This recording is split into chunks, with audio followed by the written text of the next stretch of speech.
Let's be honest, nothing is more frustrating than a garden that looks incredible for 3 weeks in May and then dies on you for the next 5 months. You put in the time, you put in the money, and by July, you are staring at a yard that looks like it gave up. Welcome back to Cultivel. Today, we are fixing that permanently with 15 powerhouse perennials that earn their keep every single season, from the first breath of spring all the way to the first frost. No replanting, no annual treadmill, just nonstop color that compounds in beauty every year.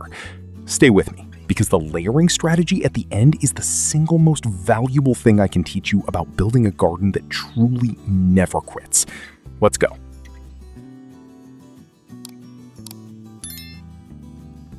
We are starting in the shade, because the dark corners of your garden deserve color too.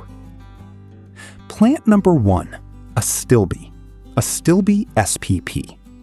If you have a north-facing bed, a damp spot under a tree canopy, or any corner where every flowering plant you have tried has quietly given up, Astilbe is your secret weapon. Hardy in zones 3 through 9, it thrives in deep shade and consistently moist soil, producing feathery, ethereal plumes in white, pink, crimson, lavender, magenta. Gorgeous color in the exact spots where most people have given up entirely. Pro tip: plant early, mid, and late season varieties together. A single variety gives you 4 to 6 weeks of blooms. Stack all 3, and that same shaded corner delivers nearly 3 months of continuous color. Keep it mulched and consistently moist. That is the only thing Astilbe ever asks. Plant number 2, Blazing Star, Liatris spicata. Every flower spike on Earth opens from the bottom upward. Every single one, except Liatris. This plant opens from the very top down, and the effect is visually unlike anything else in a summer border. Hardy in zones 3 through 9, it fills the critical midsummer to fall window with that dramatic top-down blooming habit on upright purple wands. Monarch butterflies are obsessed with it. If you are building a pollinator garden, this plant is non-negotiable. Pro tip: grow it in lean, well-drained soil and skip the fertilizer. Too much nutrition makes it floppy and kills that architectural drama. In autumn, leave those dried seed heads standing. They feed birds through winter and give your garden structure during the quiet months between seasons. Now, the indestructible workhorses, plants that thrive on neglect and ask almost nothing from you. Plant number 3, Russian sage, Perovskia atriplycifolia. Russian sage is nearly indestructible. Hardy in zones 4 through 9, it thrives in hot, dry, poor soil where most other plants collapse. And from July through October, it delivers that hazy, silvery blue-purple cloud that makes a border look professionally designed. Heat, drought, lean soil, these are not challenges for Russian sage. They are its preferred conditions. Pro tip: every early spring, cut it hard, all the way back to about 6 inches above the ground. This single step is what keeps it full, bushy, and upright rather than leggy and open. Skip it and you lose the whole atmospheric effect. Pair it with the deep reds of Helenium or the golden domes of Rudbeckia for a high-contrast, late-season border that genuinely stops traffic. Plant number 4, Stonecrop, Hylotelephium SPP. Hardy in zones 3 through 9, varieties like Autumn Joy and the dark-leaved Matrona go through a stunning seasonal transformation. Pale green and structural in midsummer, blushing rosy pink by late summer, deepening into rich metallic copper red in fall. Through winter, those dried seed heads hold their form against snow, providing silhouette and structure when everything else is dormant. It thrives in the poorest soils and laughs at heat. Pro tip: plant it in your leanest, driest, most sun-baked spot. Rich soil and excess moisture cause it to flop and lose all of that bold architectural presence. In late autumn, when almost every nectar source is gone, bumblebees make final desperate visits to its blooms. You are running a wildlife refuge without lifting a finger. Plant number 5. Agastache. Agastache Blue Fortune. Hardy in zones 5 through 9, Blue Fortune delivers 12 to 16 consecutive weeks of purple flower spikes with a licorice mint fragrance that pollinators find irresistible. It handles summer heat and drought with ease, and unlike many perennials, it does not slow down in August when everything else is struggling. Pro tip: do not overwater Agastache. It evolved in dry, open conditions and resents consistently moist soil. Give it full sun and excellent drainage, and it rewards you with one of the longest bloom windows of any midsummer perennial. Leave the seed heads standing after bloom. They provide winter food for birds and look beautiful covered in frost.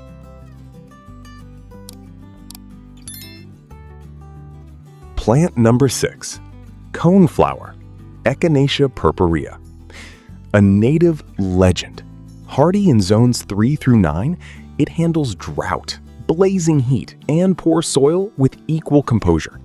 And from midsummer through early fall, those bold, swept-back petals around raised copper cones are one of the most beloved sights in the perennial garden. Bees, butterflies, and goldfinches all depend on it. Pro tip: leave the seed heads standing through winter. Do not cut them back in autumn. Goldfinches cling to those stalks and harvest seeds through the coldest months. You get 4 months of summer blooms and 4 months of winter wildlife activity from the same plant, with zero additional effort.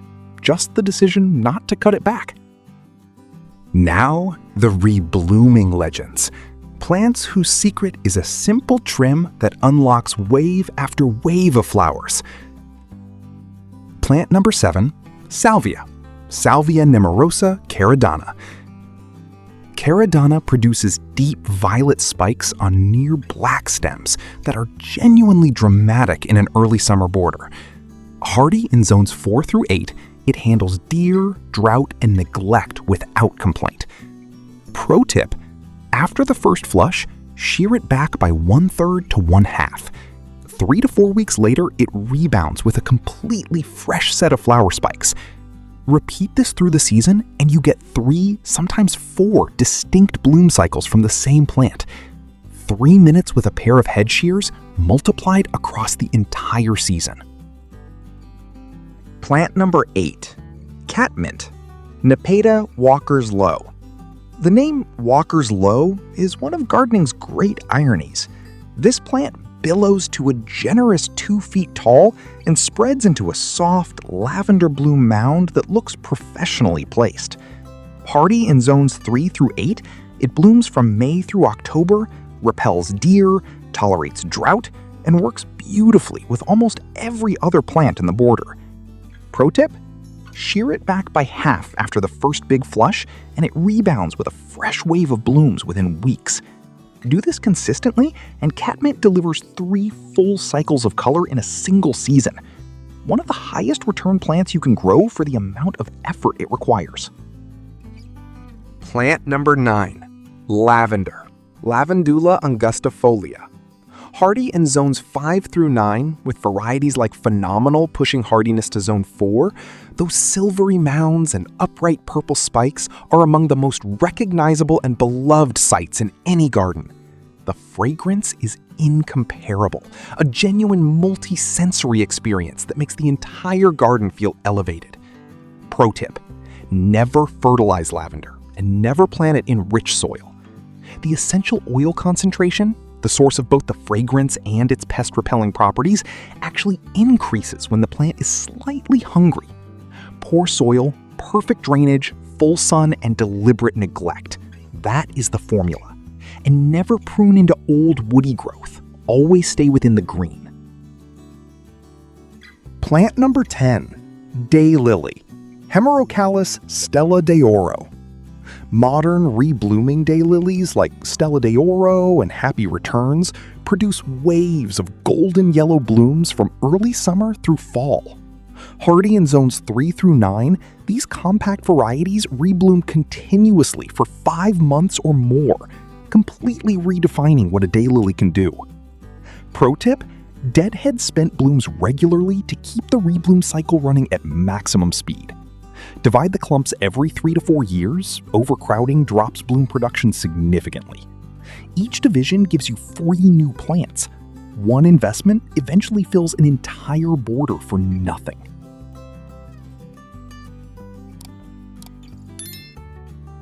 Now the ultimate champions, the plants with the longest, most spectacular bloom seasons on this entire list. Plant number 11, whirling butterflies, Onethera lindheimeri. Hardy in zones 5 through 9, those delicate white and pink blooms on long, wiry stems flutter constantly in the slightest breeze. And the effect is genuinely unlike anything else you can put in a garden. Not bold and structural, just constant, graceful, alive-looking movement that softens every rigid line around it. 5 consecutive months of blooming. 0 deadheading required. Pro tip: position it in front of a dark background. A fence, a hedge, a deep evergreen. Against darkness, those fluttering blooms become luminous, and the movement effect is multiplied. Excellent drainage is essential, especially through winter. Lean, well-drained ground is what keeps it coming back year after year. Plant number 12, Helenium, Helenium spp. Hardy in zones 3 through 8. From late summer through October, Helenium delivers some of the richest warm tones in the entire plant world. Mahogany, burnt orange, deep gold, and rusty red that deepens as temperatures drop. When most of the garden is winding down, Helenium is just hitting its peak. Pro tip: unlike most plants on this list, Helenium craves moisture. Do not let it dry out through summer. Deadhead consistently to extend the season and stake taller varieties before they need it. Pair it with Russian sage for one of the most dramatic late-season color contrasts in the perennial world. Plant number 13, Rudbeckia, Rudbeckia fulgida, Goldstorm. Hardy in zones 3 through 9, those bright golden yellow daisy blooms with rich dark centers are one of the most reliably beautiful sights in the late summer and fall border. It spreads via underground rhizomes, filling your beds more generously every year. Pro tip: leave the seed heads standing through fall and winter. Do not cut them back. Goldfinches harvest the seeds through the coldest months, and the structural silhouette of those dark-centered heads against winter sky is genuinely beautiful. Goldstorm earns its spot in 4 seasons simultaneously. Plant number 14, Nephophia, Nephophia spp. Hardy in zones 5 through 9, those torch-like spikes of red, orange, and yellow shooting upward from bold, strappy foliage create a vertical impact that nothing else in the late garden can replicate. Hummingbirds find them completely irresistible. Pro tip: Nephophia will not survive winter in heavy, wet clay soil. This is its one specific requirement. Either amend generously with grit before planting, or grow it in raised beds where drainage is fully controlled. Get the drainage right, and it is one of the most spectacular late-season plants available. Get it wrong, and it disappears over winter. Plant number 15, Blanket Flower, Gaillardia spp. The reigning champion. Hardy in zones 3 through 10, Gaillardia begins its display in May and does not stop until the first hard frost. I've seen varieties like Arizona Sun, Goblin, and the Spin Top series still pumping out blooms in November. 6 months of continuous fiery red, orange, and gold. Tiny sunsets, one after another, without stopping. It is the longest blooming hardy perennial most gardeners can grow. Full stop. Pro tip: treat it mean. Rich soil, heavy compost, generous watering, these things shorten its life and reduce its blooms. It is a prairie plant that evolved in lean, dry, unforgiving conditions. Plant it in your worst, sunniest, best draining spot. Give it nothing and watch it give you everything. Now, the layering strategy that makes all 15 of these work as a system. The early overture, late spring to early summer. Catmint and salvia set the foundation with cool purples and blues. Shear them after the first flush, and they rebound within weeks for a second and third performance. Lavender and daylilies fill in the gaps with fragrance and gold. The midsummer crescendo, July through August, agastache, echinacea, and whirling butterflies take over, heat-loving, drought-proof, and running at peak pollinator activity. Liatris adds that unique top-down drama right when the garden needs a visual anchor. The autumnal finale, September through frost, Russian sage, helenium, rudbeckia, nymphophea, and gaillardia step into the foreground with the richest warm tones of the entire year. As summer winds down, these plants are just hitting their stride. And through winter, leave the seed heads of stonecrop, liatris, and rudbeckia standing. Birds feed from them through the coldest months, and those structural silhouettes against winter snow are genuinely beautiful. Pro tip: map your seasonal gaps before you buy a single plant. Walk your garden in July and October and mark exactly where and when it goes quiet. Then fill those gaps deliberately from this list. 1 hour of intentional planning produces years of seamless, overlapping color that no amount of reactive nursery shopping can ever replicate.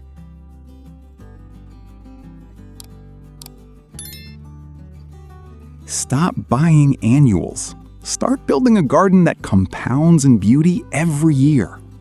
Pick one dead zone. Identify the season it goes quiet. Choose the plant from today's list that fills that exact gap. Start there. Drop in the comments which plant you are adding first.